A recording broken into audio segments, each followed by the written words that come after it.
Ok, graça e paz, irmãos.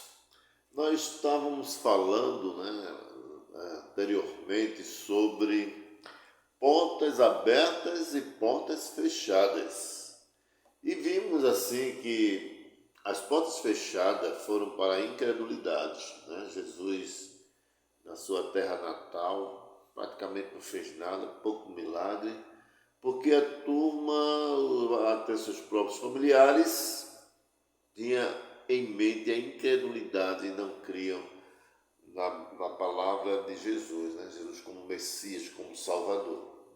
Hoje, hoje não, essa semana, nessa terça-feira, amanhã praticamente, amanhã sim, nós vamos falar sobre o que? Portas abertas para a salvação. Olha aí, vamos ver lá Marcos, o livro que estamos estudando, Marcos no capítulo 6, e nós vamos ler justamente aqui de 7 em diante, que diz assim: chamou Jesus os 12 e passou a enviá-lo de dois a dois, dando-lhes a autoridade sobre os espíritos imundos. Olha aí, irmãos, que maravilha, né? Aí o que acontece aqui? Ordenou-lhe que nada levasse para o caminho, exceto um bordão, nem pão, nem alforje, nem dinheiro, não usasse duas túnicas. E recomendou-lhe, quando entrares em alguma casa, permanecer ali até que retirades do lugar.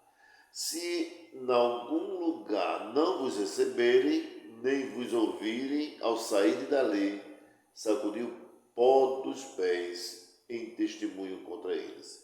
Então, saindo eles, pregavam ao povo que se arrependesse.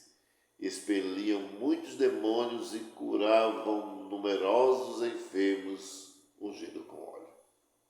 Que maravilha, né? Leitura fantástica, irmãos.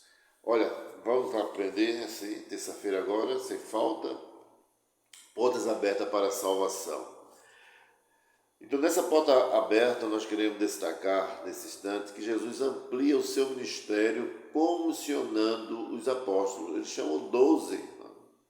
E esse chamado de Jesus, chamou os apóstolos não apenas para estarem com ele, mas também para enviá-los justamente a pregar o Evangelho e justamente expulsar demônios. Foi essa a realidade que Jesus chamou. Também nós vamos ver que Jesus deu aos apóstolos a mensagem. Ele não ia levar qualquer mensagem para o povo, não, a sua própria opinião, ou mensagem do achismo. Ele ia pregar o Evangelho. Jesus deixou o Evangelho para que eles realmente fossem pregados. Não é? Então, que Evangelho foi esse? O Evangelho do arrependimento, tá certo? Então, precisamos nos arrepender e o povo precisava do arrependimento, como também o Evangelho da cura. Você sabia que o Evangelho cura? Jesus disse, a Bíblia diz que Jesus é o mesmo ontem e hoje eternamente, então ele tem o poder de curar. O Evangelho da cura, porque ele cura os enfermos, eles ungem com óleo, tá certo? E, na verdade, ele expulsa os demônios, ou seja, o Evangelho da libertação. Então, Jesus mandou que eles pregassem. Como também a gente percebe, ou nós percebemos, que Jesus deu aos apóstolos a metodologia, ensinou como é que eles deveriam levar essa mensagem. E Jesus chega para eles e diz assim, olha, vocês vão de dois em dois. Isso foi um método como Jesus realmente mandou que ele pregasse o Evangelho. Isso porque, irmãos, a gente percebe, nós percebemos que isso fala de uma questão mútua de cooperação. O Evangelho é cooperação. Ninguém vai fazer ou pregar o Evangelho só, mas junto. Como também os apóstolos deviam confiar no provedor e não na providência, na provisão. Então Jesus estava provendo. Então vá lá, pregue de dois em dois que eu estou com vocês. Estou provendo que vocês realmente necessitam. Como também nós vamos ver que eles deveriam deviam ser sensíveis à cultura do povo. Olha, irmão, isso é tão importante, né? Que muitas vezes a gente nem percebe, mas queremos que o Evangelho seja pregado dessa forma, que de outra forma é errado. Não, tem que ser. Jesus respeitou aqui a cultura do povo, tá certo? Então, ele diz assim que ele deveria comer o que se colocasse à mesa e não deveria ficar mudando de casa em casa enquanto permaneciam na cidade.